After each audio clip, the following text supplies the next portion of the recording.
Car जैसा कि आपको पता है कि जूनियर एडेड शिक्षक भर्ती को लेकर इस समय नई नई जानकारी देखने को मिल रही है।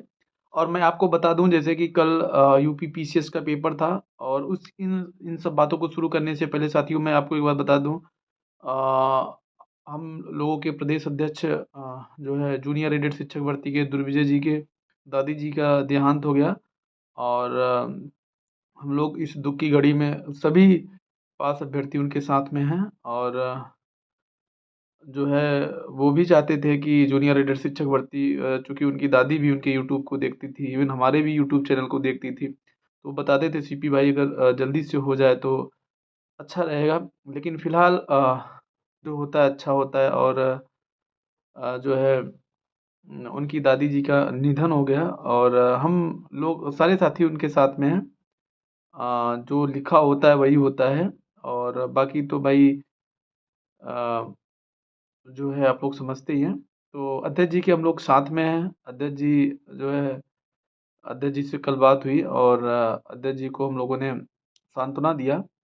तो अब बात हम लोग करते हैं जूनियर एडिड शिक्षक भर्ती की। तो देखिए अभी आप लोग को कल पता आज पता है कि कल पीसीएस का पेपर था। तो आपको मैं पहले से बता दूं कि अधिवक्ता ज्ञानवेंद्र सिंह बंटी सर इस पे नज़र बनाए हुए थे, लेकिन चूंकि पेपर की वजह से जो उनको काम करना था विधानसभा विधान परिषद में उठवाने का उन्होंने काम किया। और सब एक जो टीम की तरह काम था उन्होंने किया। और बहुत सारे साथियों ने प्रयास किया अलग अलग फोरम से। तो और आप लोग देखे होंगे कि जूनियर एडेड शिक्षक भर्ती को लेकर आज क्योंकि आपको पता है कि विधान सभा का जो कार्रवाई चल रहा था वो भी खत्म हो गया है।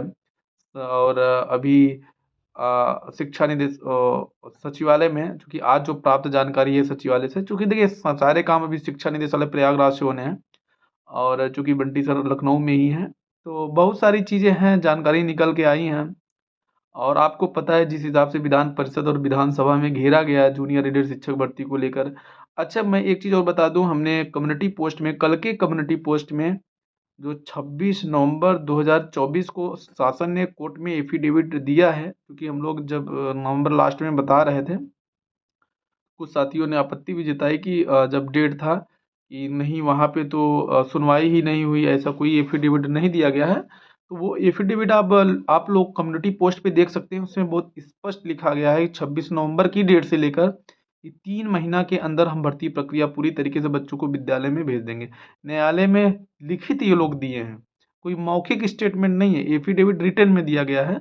और वो उसमें साइन और मोहर प्रमुख सचिव सर का है। और जैसा कि आप लोग को पता है कि शासन 5 बार रिमाइंडर भेजा, उस लेटर में सारे मतलब फैक्ट को बताया गया कि कब कब मीटिंग हुआ। चूंकि आपको पता है कि जैसे विधान परिषद में इन लोगों का जो है पूछा गया यथाशीघ्र का क्या मतलब है, वैसे कोर्ट में भी पूछा गया था। क्योंकि उस समय जो लोग गए थे वो सारी चीज़ों को बताया गया था। तो उसमें भी कोर्ट ने इनसे जो है नाराजगी व्यक्त की और कहा कि 28 फरवरी तक आप हमें स्पष्ट टाइमलाइन बताइए क्या है कैसे है। क्योंकि ये 26 नवंबर को बोले थे कि हमको 3 महीने का समय चाहिए। क्योंकि उसमें ये भी लिखा है, उस लेटर को आप लोग कम्युनिटी पोस्ट में हम डाले हैं उसको आप देख सकते हैं। और जिन साथियों को लगता था ये जो है क्योंकि ऐसे कोई चीज़ फर्जी नहीं बताया जाएगा आपको। अब हम लोग भर्ती से जुड़े हैं, एक एक पॉइंट को जानते हैं, तो उसको कम्युनिटी पोस्ट में डालें आप लोग देख लीजिए, बहुत स्पष्ट लिखा है। और ये चीज़ें सभापति महोदय ने भी इनसे कहा है कि इसी वित्तीय वर्ष में भर्ती पूरी कराइए। देखिए शासन ने कोर्ट से समय मांगा है 3 महीने के अंदर, 1 महीना हो गया है। मैं आपको बता दूं जब से विधान सभा विधान परिषद में मुद्दा उठा है तब से अधिकारियों की हालत खराब है। और अधिकारी इसमें प्रयागराज शिक्षा निदेशालय के अधिकारी और लखनऊ के परस्पर संपर्क में हैं। और आपको पता होना चाहिए कि दिन रात इसी पे काम चल रहा है, धुआंधार काम चल रहा है। और आरक्षण के कुछ ऐसे पेजेस थे अभी तक इन लोगों ने सॉल्व नहीं किया था, उसको ये लोग बहुत बारीकी से आपको मैं बता दूं। ये लोग एक एक चीज बना दे रहे हैं कि जैसे कि कौन से विद्यालय में ये लोग एक प्रकार से पूरा जो है फोरम तैयार कर दे रहे हैं कि कौन सा बच्चा कहाँ जाएगा और कौन सी कैटेगरी का है कौन से सब्जेक्ट का है, बहुत स्पष्ट कर दे रहे हैं।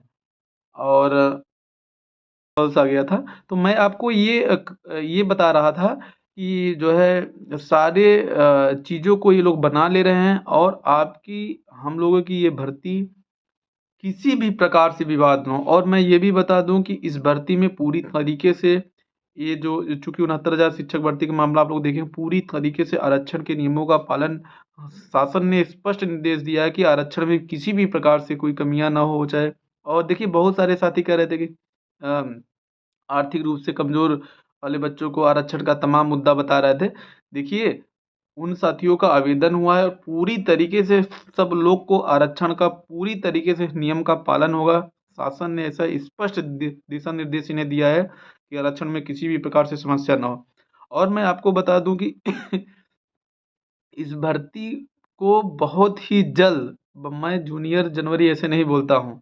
और हाँ, ये हम दिसंबर शासनादेश लेकर बात हुई थी, क्योंकि आपको पता है कि अधिकारियों ने आरक्षण को पूरी तरीके से क्या कैसे देना है, 1-2 बार इन्होंने भेजा था, वो चीज़ वापस हो गया था। और चूँकि शासन किसी भी विवाद में सरकार नहीं फँसना चाहती है, इसलिए इनको बार-बार वापस कर दिया गया था। अब की बार इनको एक फ़ोरम बता दिया गया है कि कैसे करना है। इसलिए प्रयागराज शिक्षा निदेशालय, लखनऊ शिक्षा निदेशालय सीआरटी के संपर्क साधित करके बहुत अच्छी तरीके से एक रास्ता अ, निकाल रही है और बहुत जल्द ये यहाँ से भेज देंगे। ये भी आपको बता दें कि बहुत जल्द भेज देंगे। और मैं आपको ये भी एक जानकारी दे दूँ, 1-2 दिन के अंदर फिर इनको एक रिमाइंडर आएगा। क्योंकि देखिए शासन अपना काम कर रही है, भले रात-दिन काम कर रहे हैं, चूँकि शिक्षा मंत्री जी का भी स्पष्ट निर्देश है कि इस भर्ती को जल्दी से जल्दी पूरा कराइए। शासन लगातार रिमाइंडर पे रिमाइंडर भेज चुका है और आगे भी भेजेगा 1-2 दिन में, आप लोग देख लीजिएगा। और इस भर्ती को पूरी तरीके से पूरी होने वाली है। और मैं एक चीज़ और कहूँगा साथियों कि देखिए चलिए एक अलग से वीडियो उसका बना दूँगा, चूँकि बहुत सारे साथियों को बिहार से लेकर आता है, तो इसमें मैं उसको इंक्लूड नहीं करूँगा। तो मैं फिर से यही कह रहा हूँ कि आज जो सचिवालय से जानकारी मिल रही है, शासन ने प्रयागराज शिक्षा निदेशालय और लखनऊ को बाकायदा जैसे सदन में मुद्दा उठा था, जैसे कोर्ट में इन्होंने हलफनामा जो लगाया है उसी के अंतर्गत ये भर्ती पूरी करने के लिए लगातार इनको डांट फटकार जो पड़ी है। और मैं आपको बता देना चाहता हूँ साथियों, प्रयागराज शिक्षा निदेशालय जैसे ही सारे कार्यों को यहाँ से पूरा कर लेगा, आपको 2 प्रकार की चीज़ें मिल सकती है। देखिए आप लोग शासनादेश अगर आप लोग विज्ञापन में देखेंगे, जो विज्ञप्ति जारी हुई थी, तो इसमें कहीं भी ये नहीं कहा गया था कि फिर से आवेदन लिया जाएगा। और 2 विकल्प आ रहा है, इसके पहले जो डायरेक्टर बेसिक मैम थी, जब हम लोग अनवरत धरने पे बैठे थे, तो वहाँ पे उन्होंने कहा था कि हम लोग मेरिट लिस्ट जारी कर देंगे। बहुत जल्द ही। तो इसमें एक तो ये मतलब आ रहा है कि 1-2 गुना अभ्यर्थियों को बुला के डीवी करा के तब फाइनल मेरिट लिस्ट जारी कर दिया जाएगा। और ये मतलब एक गवर्नमेंट शासन का आदेश आएगा, उसमें उसके बाद ये लोग अपना करा लेंगे। लेकिन एक ये ऑप्शन आ रहा है कि शासनादेश आने के बाद जो है विज्ञापन के माध्यम से पहले आवेदन लिए जाएँगे। तो लेकिन जो 2022 में जो उस समय डायरेक्टर बेसिक मैम थी, उन्होंने बहुत स्पष्ट कहा था कि हम मेरिट लिस्ट जारी कर देंगे। तो पूरी संभावना यही बताई जा रही है कि शायद जो है कुछ गुना अभ्यर्थियों को बुलाकर ये डीवी कराएँ।